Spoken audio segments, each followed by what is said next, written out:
예, 다니엘서 1장에서 6장 우리가 쭉 살펴봤죠. 1장에서 6장은 다니엘과 그의 친구들의 믿음의 이야기를 기록한 내용입니다. 그리고 우리가 이제부터 살펴볼 7장부터 12장까지 마지막 12장이죠. 다니엘이 본 이 환상이 네 가지가 나옵니다. 네 가지 환상이 쭉 이어서 순서대로 나오는데요. 오늘 살펴볼 이 7장의 내용은 바다에서 나온 짐승들에 관한 환상 이야기입니다. 근데 이 환상은 여러분 다니엘 2장에 왜 느부갓네살의 그 신상 꿈을 기억하십니까? 왜 금, 은, 놋, 쇠로 된 거대한 신상을 느부갓네살 왕이 꿈을 꾸고 다니엘이 그것을 해석해 주지 않습니까? 바로 그 환상과 좀 비슷한 내용이라 이렇게 할 수가 있습니다. 오늘 본문은 두 부분으로 나눌 수가 있습니다. 1절에서 8절은 내 짐승에 관한 환상이고요. 그리고 9절로 14절은 옛적부터 항상 계신 자, 그리고 또 인자에 관한 그런 환상. 이게 이제 9절부터 14절의 내용입니다.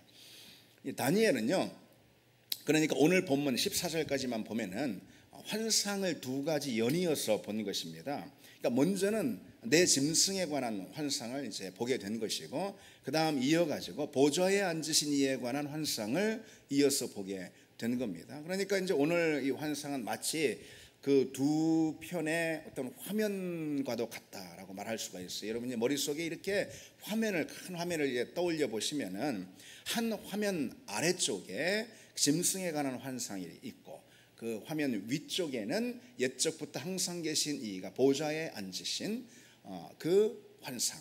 이것이 이제 두 편의 환상이 한 화면 가운데 펼쳐지는 그런 장면을 한번 떠올리면은 좋겠다 생각을 합니다.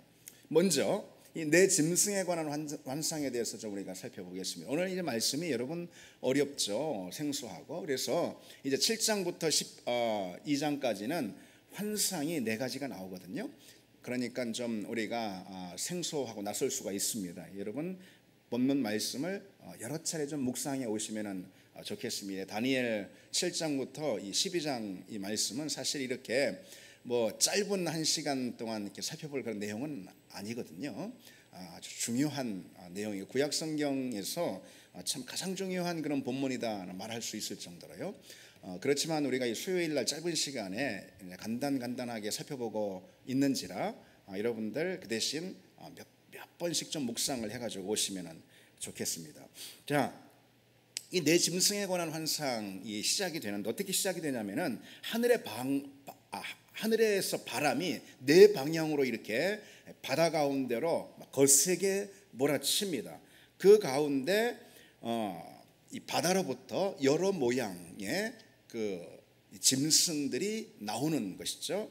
그런데 이 짐승 네 마리 짐승이 나오는데 한꺼번에 출현을 하는 것이 아니라 하나씩 연속해서 이 출현을 합니다. 우선 바다에서 짐승이 나왔다라는 이 사실은 뭘 말해주는 거냐면요, 여러분 바다는요, 성경 특히 구약 성경에서 보자면은 보통 악을 상징하는 그런 세력, 이게 바로 바다입니다. 그래서 이제 바다에서 짐승이 나왔다라는 것은 이 짐승들이 다 악한 세력이다라는 것을 의미하는 거예요. 그러면은 그 짐승이라는 것은 구체적으로 어떤 것이냐, 이게 이제 우리가 다음 주에 또 이제 말씀 나눠볼 텐데 17절에 이렇게 정확하게 명시하고 있어요. 그 네 큰 짐승은 세상에 일어날 내 왕이다. 내 왕이다. 이렇게 명시하고 있어요. 이 짐승은 세상에 일어날 왕이라는 거예요. 그리고 또 사실은 그 왕이 다스리는 제국을 의미하는 것입니다. 그러니까 세상을 지배하는 세력이나 그런 나라라는 것을 알 수 있는 거예요. 결론부터 말하면은 이 네 마리의 짐승은요, 바벨론, 페르시아, 헬라, 그리고 당연히 로마 제국을 의미하는 거예요. 그래서 이제 하나씩 간단하게 좀 일별해 보면은요, 첫째 짐승은 사자와 같은데 독수리의 날개를 이렇게 달고 있다. 사자도 강한데 독수리도 또 강하잖아요. 하늘에서 땅에서 가장 강한 짐승들이잖아요. 바로 그런 짐승으로 묘사가 되어 있는데 이 바벨론을 의미하는 거예요. 바벨론이 첫 번째 강성한 제국이었죠. 그런데 날개가 뽑혔다라고 기록하고 있어요. 날개가 뽑혔다. 그것은 국력이 그만큼 쇠락했다라는 것을 의미하는 거죠. 오늘 이제 벨사살 왕 원년에 이 기록을 하고 있다고 그랬잖아요. 바벨론의 마지막 왕이 벨사살 왕이죠. 이 다니엘은 그때 환상을 보고 기록을 하고 있는, 바벨론의 끝자락에서 이 환상을 기록하고 있는 거죠. 그러니까 이미 바벨론은 국력이 다 쇠한 거예요. 느부갓네살 왕은 죽었기 때문에, 가장 강성한 왕, 그렇죠. 그리고 이제 페르시아가 곧 도래하게 될 것인데, 페르시아부터는 이 지금 환상의 역사적 시점으로 보자면 미래에 해당하는 거겠죠. 자, 두 번째 짐승이 이제 출현을 합니다. 곰을 닮았다고 그랬어요. 그런데 몸의 한쪽을 들고 그 입의 잇사이에는 갈빗대 3개를 물고 있다, 이렇게 되어 있습니다. 이 짐승은 페르시아 제국을 가리킵니다. 페르시아 제국은요, 처음부터 페르시아 제국 하나로 출발하지 않았고 메데 페르시아, 이렇게 두 나라의 연합으로 시작을 했거든요. 그러다가 페르시아가 메데를 합병하게 되고 페르시아 제국, 이렇게 시작이 되는 겁니다.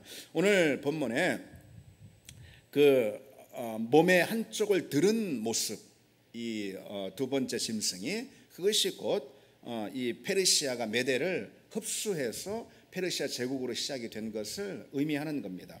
근데 이 짐승은 새 갈빗뼈를 이 사이에 물고 있다라고 그랬는데, 이것은 페르시아가 그때 당시 바벨론과 그리고 리디아와 그리고 이집트 새 강대국을 무너뜨리는 그런 상황을 묘사하고 있는 겁니다. 그리고 이제 그 둘째 짐승에게 누군가가 많은 고기를 먹으라, 그렇게 이제 음성을 들려주고 있잖아요.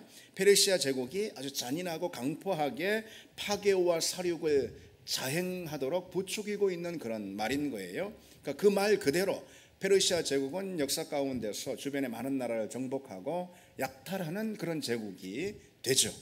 세 번째 짐승, 이건 표범을 닮았다고 그랬는데요. 그 등에는 새의 날개가 4시 이렇게 달려 있고 머리도 4시나 솟아 있습니다. 이 짐승은 헬라 제국을 가리킵니다. 이 헬라의 알렉산더 대왕은 우리가 역사적으로도 알듯이 마치 날개 달린 표범처럼, 표범도 빠른데 표범의 날개가 4개나 달렸어요. 그래서 얼마나 빨리, 그처럼 이렇게 이제 다른 주변 국가들을 주중에 연한, 심지어 인도까지 그렇게 순식간에 정복을 해버리잖아요. 그렇게 불과 몇 년 사이에 거대한 헬라 제국을 이룹니다. 그러나 오래가지 못하고 제국이 내동강이 나는데요. 그래서 이 짐승의 모양이 머리가 몇 개라고요? 머리가 4개다, 이렇게 기록하고 있는 이유가 거기 있는 것입니다. 마지막 네 번째 짐승은요, 이름이 없어요. 이름이 없이 등장하는데 가만 읽어보면 가장 무섭고 사납고 흉포한 그런 짐승입니다. 그래서 다니엘도 환상 가운데 제일 유심히 주목해서 보는 짐승이 바로 이 네 번째 짐승입니다. 넷째 짐승은 무섭고 놀라우고 또 매우 강하며 또 새로 된 큰 이가 있어서 먹고 부서뜨리며 그 나머지를 발로 밟았으며, 이렇게 되어 있죠. 그리고 10뿔이 있더라라고 했습니다. 이 짐승은 가장 강한 힘과 파괴적인 성향을 가지고 있는 로마 제국을 의미하는 겁니다. 다니엘은 특히 이 짐승에 난 뿔에 주목해 보고 있는데요, 이 뿔은 권세를 상징하는 거예요. 자세한 이야기들은 지금 할 수가 없습니다. 그냥 요약해서 이 뿔은 권세를 상징하는 것이고 숫자 10은 완전을 말하는 것입니다. 그래서 로마 제국의 권세가 그처럼 충만하고 완전하다라는 것을 의미하는 거예요. 그리고 또 중요한 사실, 이 10개의 뿔은요, 그 충만하고 완전한 권세를 가진 로마 제국만 의미하는 뿐만 아니라 저 뒤쪽에 24절을 가보면은 이 10뿔은 10왕을 또 의미하기도 합니다. 따라서 로마 제국 이후에 계속해서 등장할 역사 가운데 있는 열국을 뜻하기도 하는 거예요, 이 10뿔이라는 것이. 자, 시간 관계상 이 정도로만 간단하게 이 네 짐승에 관한 환상을 요약해서 말씀을 좀 드리고요, 여기까지가 이제 네 짐승에 대한 모습입니다. 이 짐승들은 역사 가운데 나올 제국들을 의미하는 겁니다. 꼭 로마 제국까지 네 제국만 말하는 것이 아니고 10뿔이 나왔으니까 그 이후로 계속 등장하는 열국 또는 제국을 의미하는 거예요. 이 제국들은 그런데 특징이 다 공통된 특징이 있는데 하나같이 하나님을 대적하는 그런 세력들이었어요. 그러면은 무엇을 가지고 대적을 하고 있는가? 무엇으로 하나님을 공격하고 대적하고 있을까? 여러분, 첫째 짐승의 모습을 주목해 보면은요, 사람의 마음을 받았더라라는 이런 아주 의미 있는 기록이 등장합니다. 사람의 마음. 이 짐승들인데 다 사람의 마음, 사람의 모양, 사람의 형상을 하고 있는 거예요. 이것은 한마디로 말해서 인간 중심적인 걸 말하는 거예요. 인본주의를 말하는 거예요. 인본주의 사상과 신념과 문화로 하나님을 공격하고 기독교 신앙을 공격한다라는 그런 의미입니다. 세상의 세력들은 여러분 다 사람이 중심이에요. 세상에서는 사람이 먼저인 거예요. 사람이 최고인 거예요. 그것으로다가 하나님을 거부해버리는 것이, 사람이 먼저지, 하나님을 거부해버리고 이성으로다가, 이성도 사람이 가지고 있는 우리 사람 안에서 최고 이성 아니겠습니까? 이 이성으로다가 하나님을 판단하고, 그리고 성경의 말씀을 재단하고 하나님을 그래서 밀어내버리고, 인생에서 밀어내버리고 그런 일들을 한다는 거죠. 바로 하나님을 공격하는데 무엇으로 공격하느냐? 사람을 닮은 그 마음, 인본주의로다가 하나님을 공격합니다. 그리고 주목해야 될 짐승의 모양이 있는데요, 넷째 짐승의 모양입니다. 이 짐승들은 아까 말씀드렸듯이 공통된 특징이 있는데 하나님을 대적한다라는 거라고 했잖아요. 인본주의로다가 하나님을 대적하는 거예요. 그리고 네 번째 짐승의 모양을 좀 주목해야 합니다. 8절에 이 작은 뿔에는 입이 있어 큰 말을 하였더라고 이렇게 기록하고요. 11절에도 그때에 내가 작은 뿔이 말하는 큰 목소리로 말미암아 이렇게 기록하고 있고요. 25절 저 뒤쪽 가보면은 그가 장차 지극히 높으신 이를 말로 대적하며, 여기서 공통적으로 뭐가 나오죠? 넷째 짐승의 특징 가운데 뭐가 나오죠? 큰 목소리로 말을 하는 짐승이에요. 말에 힘이 있어. 이 짐승은 말에 힘이 있어. 사람들이 다 그 말을 듣고요, 그 말을 다들 믿는 거예요. 이 넷째 짐승은 한마디로 말해서 말로다가 하나님을 모독하고 사람들을 미혹하는 것입니다. 이거야말로 마귀의 주된 활동이죠. 그리고 이 넷째 짐승에서 뒷부분에 보면은 작은 뿔이 하나 나옵니다. 10뿔이라고 그랬는데 작은 뿔 하나가 나오면서 먼저 있었던 뿔 세 뿔은 다 뿌리째 뽑혀버리고 작은 뿔이 하나 나온다고 그랬어요. 이것이야말로 악한 세력을 상징하는 건데, 특별히 주님이 재림하실 때까지 활동할 적그리스도를 뜻하는 것입니다. 물론 이 모든 제국이 다 적그리스도예요. 그러나 나중에 나온 이 작은 뿔이 특별히 주님이 오신 다음부터 주님의 재림까지 활동하는, 왕성하게 활동하는 적그리스도를 뜻하는 겁니다. 그 작은 뿔 역시 말하는 목소리를 낸다고 그랬어요. 어떤 말일까요? 당연히 하나님을 모독하는 말이고 사람들을 미혹하는 말이에요. 말씀을 거부하는 말이고, 그리고 성도들을 비난하는 말입니다. 그래서 종말의 때, 주님이 오셔서 재림하는 그 종말의 때에는 말의 전쟁인 거예요. 진리의 말씀, 그리고 미혹하는 영의 말의 전쟁인 거예요. 미혹하는 짐승들이 말을 토해내는데 많은 사람들이 그 말에 힘이 있어서 그 말을 쫓아요. 그 말을 다 믿어요. 그 말을 다 귀 기울여 들어요. 그 말이 옳다고 해요. 미혹하는 영의 말, 짐승의 말인데, 그리고 진리인 하나님의 말씀은 배척해버리는 거죠. 왜? 이 미혹하는 영의 말이 진리의 말씀을 거부하기 때문에. 그것이 바로 마지막 때에 있는 말의 전쟁입니다. 이처럼 다니엘서 7장에 나오는 짐승들은요, 하나님을 다 같이 대적하고 그분의 백성들을 공격하는 악한 세력들이에요. 바다에서 나온 세력들이에요. 다니엘서의 짐승, 이것은 요한계시록엔 적그리스도로 등장을 합니다. 제가 이제 이 강단에서 요한계시록에 관해 말씀을 쭉 또 함께 나눌 시간이 이제 있을 텐데요. 요한계시록 13장에 보면은 두 짐승이 나옵니다. 첫째 짐승은 적그리스도고요. 그리고 두 번째 짐승은 거짓 선지자예요. 이들은 다 공히 하나님의 권세와 통치를 비웃고 조롱하는 그런 세력입니다. 그리고 성도들을 미혹하고 핍박하는 그런 세력이 바로 적그리스도 또는 거짓 선지자들입니다.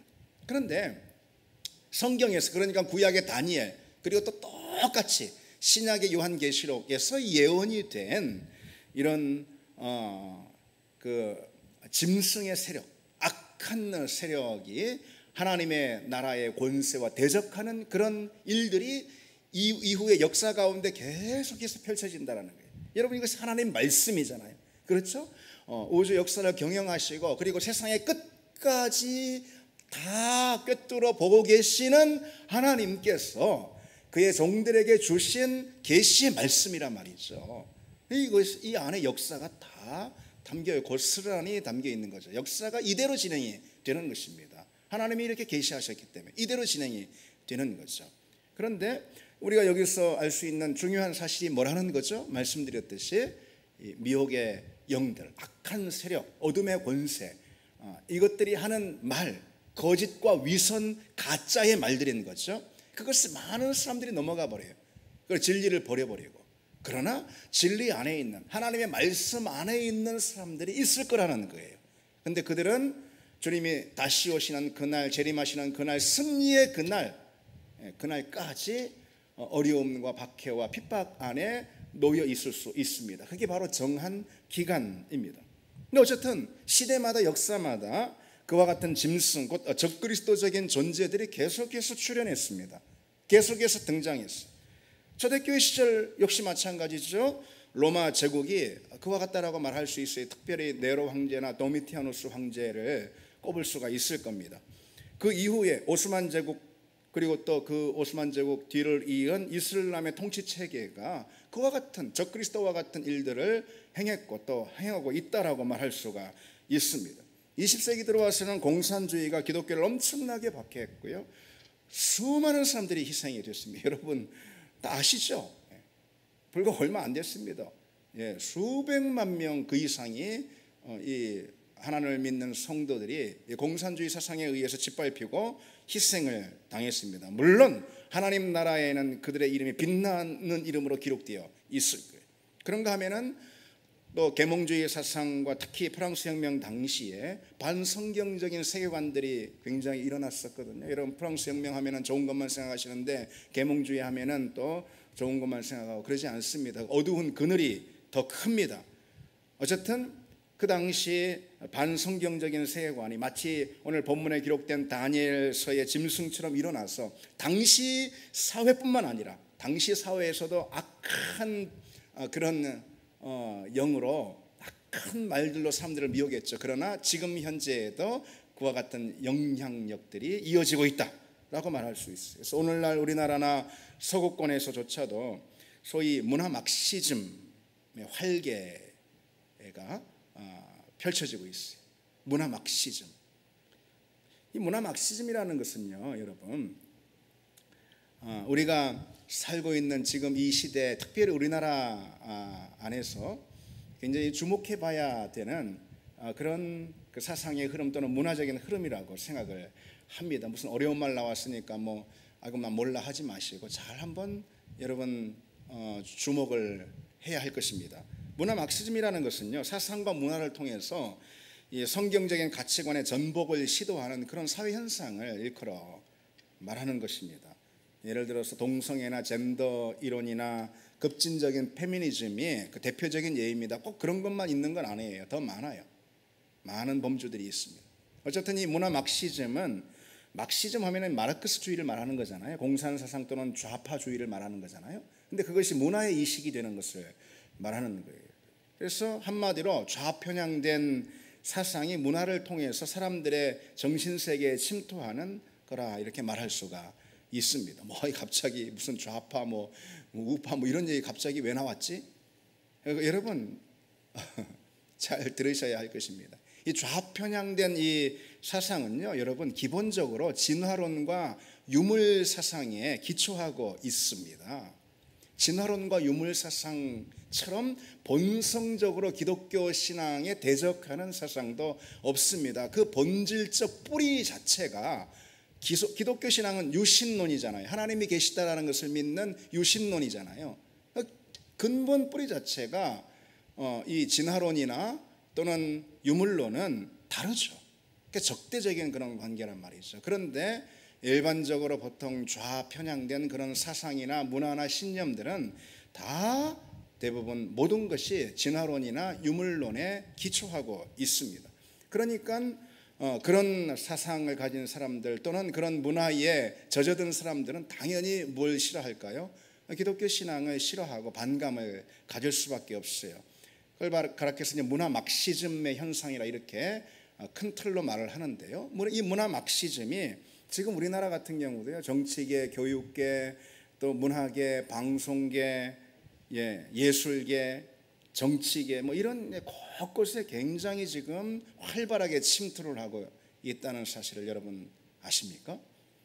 그와 더불어서 그런 문화 막시즘의 현상이 활발하게 이렇게 침투하고 있는 그런 상황과 맞물려서 이 모든 형태의 세속 문화들이 기독교 신앙을 교묘하게 폄하하고 또 교회를 전방위에서 공격하고 있는 그런 사정입니다.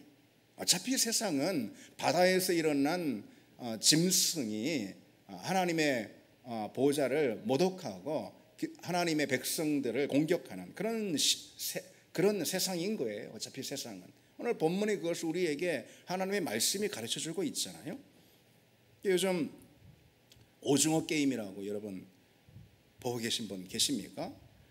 그래서 넷플릭스 영화라고 하는데 엄청난 인기라는 거예요. 나는 처음에 뭔가 했어요. 넷플릭스를 우리가 이제 보질 않으니까 저는 오징어 게임은 오징어 가지고서 무슨 게임하는 건가 그랬는데, 이게 이제 전 세계적으로 엄청난 히트를 치고 있는 우리나라 그 영화 작품이라는 거죠. 서바이벌 게임의 어떤 그 형태가 진행이 되는데 그 영화 안에서요. 그런 건데 가만 관련 기사들을 봤어요. 제가 그걸 넷플릭스도 없고 그것도 없고 그리고 그것도 있어도 언제 다 봅니까? 그래서 이제 관련 기사들을 쭉 살펴보고 또 짤막한 거지만은 유튜브도 좀 한번 봤습니다.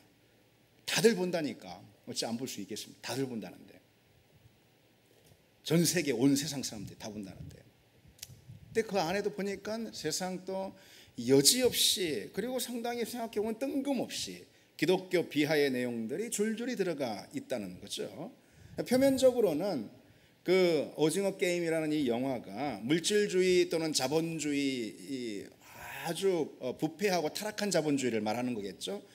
그런 물질 만능적인 자본주의를 비판하는 영화처럼 얼핏 보면 그렇게 보이지만은 사실 제가 그 영화를 볼 때 잔인하기 그지없고요. 너무 잔인하고 그리고 현실 비판보다는, 영화 안에 현실 비판의 기능이 있죠. 그러나 그런 현실 비판보다는 작가 개인의 염세적이고 가학적인 내면 세계가 그대로 다 드러나 있을 뿐 다른 어떤 의미는 별로 없다라는 생각을 합니다. 더욱 문제는요, 맥락과 전혀 관계없이 기독교인들이라는 그런 캐릭터가 등장해서 이 캐릭터가 거기 이제 많은 등장인물들 캐릭터가 있는데 기독교인들의 모습으로 등장하는 캐릭터, 이 등장인물들이 굉장히 누구보다 이기적이고 위선적이고 아주 비열한 모습들로 등장한다는 거죠. 어떤 한 등장인물은 서바이벌 게임에서 위기를 이제 당하자 이 오징어 게임이 서바이벌 게임 하는 거예요. 잔혹한 장면도 나오고 그 자리에서 죽여버리고 그럽니다. 근데 위기를 당하니까 하나님을 찾고 기도하면서 다른 사람 정죄를 하고 그러다가 징검다리 건너는 게임이 있는데 그중 서바이벌 게임 중 하나가 그건데 그거 하다가 앞에 사람이 건너는 거 이거 이제 주저하고 있을 때 그 사람 밀어 떨어뜨려 죽여버립니다. 그리고는 하나님 감사하다고, 나는 살았으니까 감사하다고, 내가 살 길이 있으니까 감사하다는 그런 식으로 기도하는 모습이 나옵니다. 그런가 하면은 또 다른 어떤 여성 등장인물이 나오는데 자신의 상처를 대화 중에 고백을 하면서요, 엄마를 죽인 아빠, 그러니까 친엄마를 죽인 친아빠를 자신이 칼로 찔러 죽였다라는 그런 고백을 하는데요. 그런데 그 아빠는 바로 목사라는 거예요. 기독교 집안이라는 거죠. 그런 역기능적인 그런 가정이 바로 기독교 가정이라는 거예요. 자기가 죽인 목사인 그 아빠는 맨날마다 엄마랑 자기 자신을 두들겨 패고 이렇게 폭행을 했던 나쁜 아빠였다는 거예요. 그처럼 기독교를 노골적으로 소위 말하는 요즘 갑툭튀라고 그러잖아요. 갑자기 툭 튀어나오는 그 맥락과 별로 관계가 없는데 노골적으로 기독교를 비난하면서 이 나쁜 굴레를 악의적으로 더 씌우는 그런 내용들은요, 장르를 불문하고 모든 어떤 문화적 컨텐츠 안에 다 등장을 합니다. 결국 기독교에 대해서 혐오적인 이미지를 팽배하게, 이게 뭐 전 세계적으로도 팔려나가는 아주 유명한 그런 넷플릭스 영화라는데, 전 세계적으로 정말 부끄러운 일이다 이런 생각이 듭니다. 비단 오징어 게임만이 아니죠. 많은 대중매체들이 바른 비판, 기독교에 대해서 바른 비판, 기독교가 바른 비판을 받아야 돼요. 비판을 받아야 합니다. 그런데 그런 바른 비판은 다 실종이 되고 한국 교회 가운데 있는 어떤 일부 문제를 과장하고 그리고 일반화시킵니다. 모든 게 다 그렇다는 듯이, 모든 교회가 다 그렇다는 듯이, 모든 신앙인이 다 그렇다는 듯이 일반화시켜버립니다. 나아가 기독교 신앙 자체를 그렇게 하다 보니까 기독교 신앙 자체가 거짓과 위선이다라는 그런 식의 매도를 해버리는 거죠. 기독교 신앙 자체가 그런 거야, 이렇게. 여러분, 어떤 식이 되었든 뭐 그것이 이상한 일도 아닙니다. 어떤 식이 되었든 짐승들이 활동합니다. 직접적으로 우리 신앙을 막아서고 그리고 물리적으로 박해를 가할 수가 있습니다. 지금 코로나 같은 경우도 이게 2중, 3중으로 더 와 보십시오. 그러면은 그 어떤 삶의 자리보다도 신앙의 자리 가운데 훨씬 더 큰 물리적인 압박 그리고 장애가 놓일 수가 있을 겁니다. 혹은 아주 교묘하면서도 치밀하게 우리 신앙을 흠집내고 약화시키고 주님의 몸인 교회를 와해시키는 것, 이게 바로 지금 계속 활동하는 짐승들의 그런 공격이라는 거죠. 비단 어제 오늘 일이 아닙니다. 다니엘서에 등장하는 내 짐승의 모습을 떠올리면은 금방 우리가 이해할 수가 있죠. 여러분, 특히 이 종말의 때에 그러한 짐승의 공격은 훨씬 더 맹렬히 일어나고 있다는 것을 우리가 기억을 해야 합니다. 그냥 이렇게 그냥 순진하게 있어서는 안 된다는 이런 얘기입니다. 마태복음 24장에 보면은 제자들이 주님께 묻죠. 세상 끝에 주여 무슨 징조가 있겠습니까? 그러자 주님께서 뭐라고 답하시죠? 너희가 미혹을 받지 않도록 주의하라. 그때 많은 사람이 실족하게 되리라. 거짓 선지자들이 많이 일어나리라. 그렇게 말씀하시면서 뭐라고 결론을 내십니까? 끝까지 견디는 자는 구원을 얻으리라.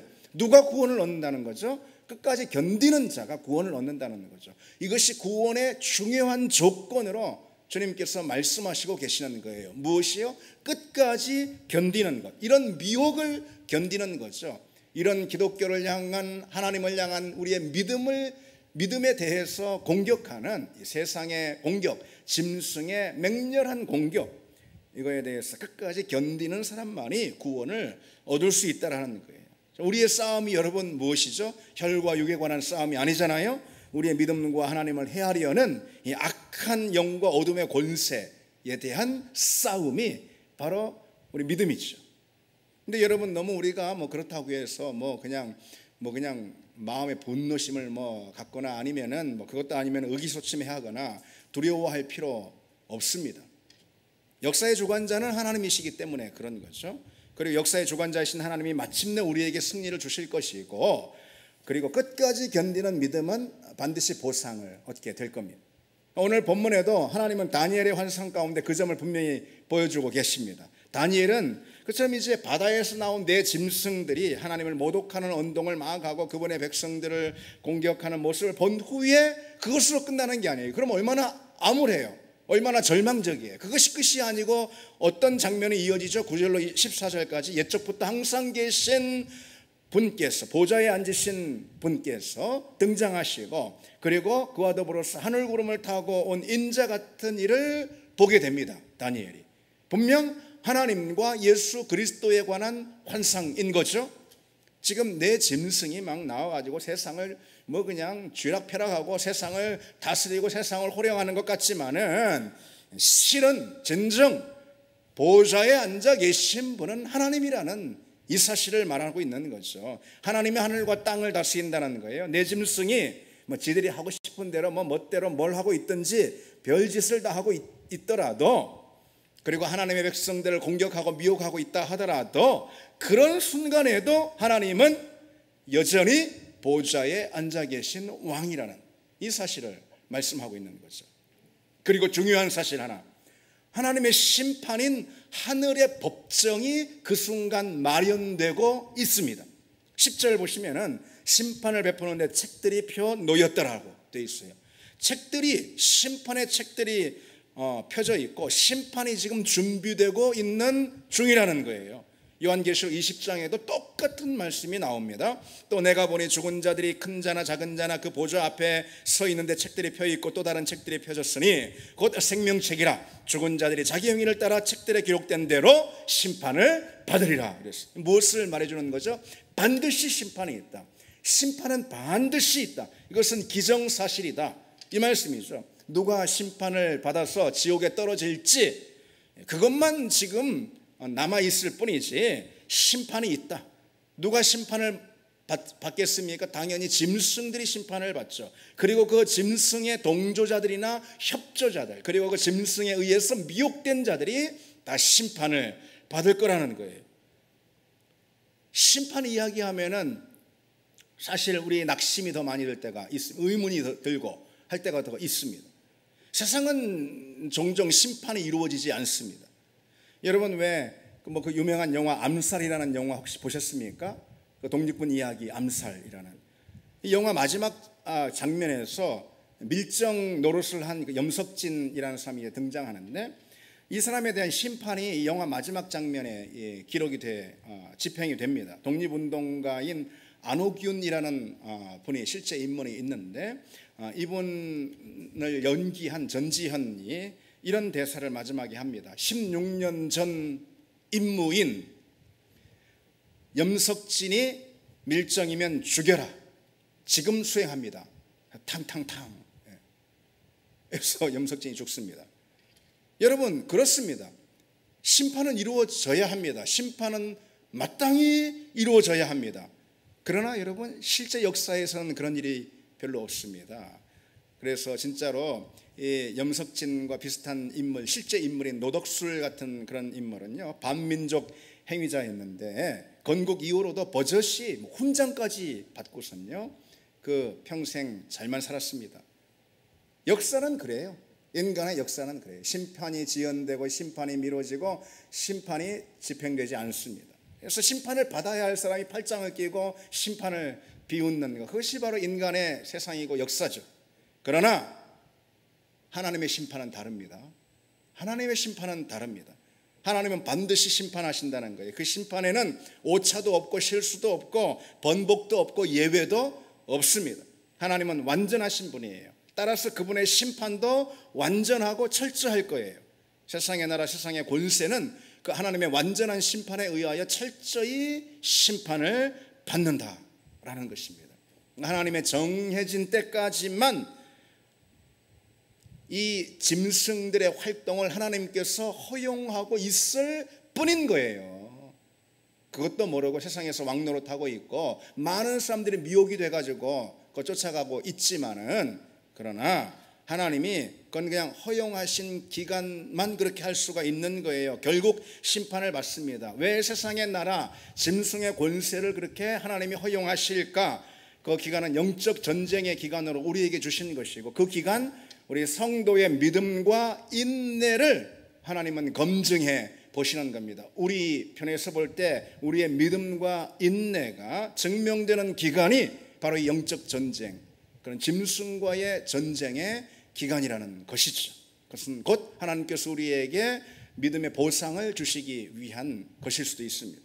여러분, 역사의 주관자는 하나님이신 줄 믿습니다. 14절을 보십시오. 그의 권세는 소멸되지 아니하는 영원한 권세요, 그의 나라는 멸망하지 아니할 것이니라 그랬어요. 따라서 지금 눈에 보이는 것이 전부가 아니라는 것을 우리가 분명히 기억해야 합니다. 이 시간 우리가 다시 한번 기억합시다. 지금 눈에 보이는 것이 전부가 아니다. 지금 눈에 보이는 세계만 그저 보고 그것만 따르고 이 세상에 있는 것에만 모든 것을 걸고 사는 그 사람은 결국은 바깥 어두운 데에 버려져서 슬피 울며 이를 가는 일이 있을 것입니다. 그래서 우리가 그걸 기억하고, 여러분, 하나님께서 우리에게 약속하신 나라는 어떤 나라입니까? 이 세상 나라가 아니에요. 어떤 나라입니까? 하나님의 나라, 영원한 나라이다. 그리고 그 영원한 나라는 지금 현재에도 교회라는 작은 겨자씨의 모양으로 임해 있다.